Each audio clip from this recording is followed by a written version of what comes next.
Okay, good afternoon everyone. Let's continue from where we left off. We started off by drawing our zones on the higher time frame. Our weekly zones are represented by thick red lines and our daily zones by the thin red lines. So next thing we're going to do is to draw our trend lines. So when it comes to trend lines, you can already see a very clear bullish trend line like this. This will be our weekly trend line.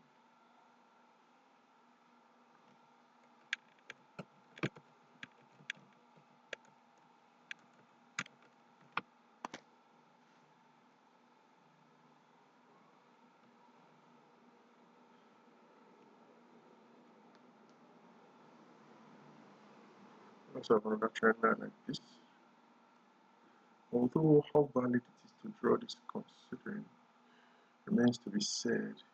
This week, the second weekly trend line that I'm drawing right now is actually not as valid as the earlier one. But let's still draw it nonetheless. Okay, now that we've drawn our trend line on the weekly time frame, let's go down to the daily time frame and see if we can still draw any trend lines. Even without something else, you can already see a very clear bearish trend line. A very, very clear bearish trend line, like this. But this trend line has been violated.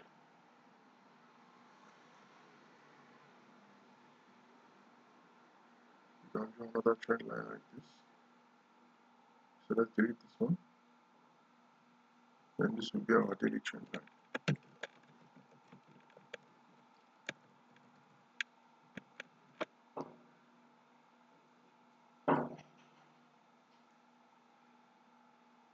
Let's zoom out a bit. Here, on the daily time frame, we could have drawn a trend line like this. But you can see that this trend line has clearly already been violated. But even though this trend has been violated, you can also see that this red box here, sorry, blue box, the back of the trend line became was helping the bearish pricing points. That's under what we call diagonal support and resistance levels. So that's enough. So that's it for our trend lines. The next thing that we're going to do is to identify our trend origin as well as our market structure.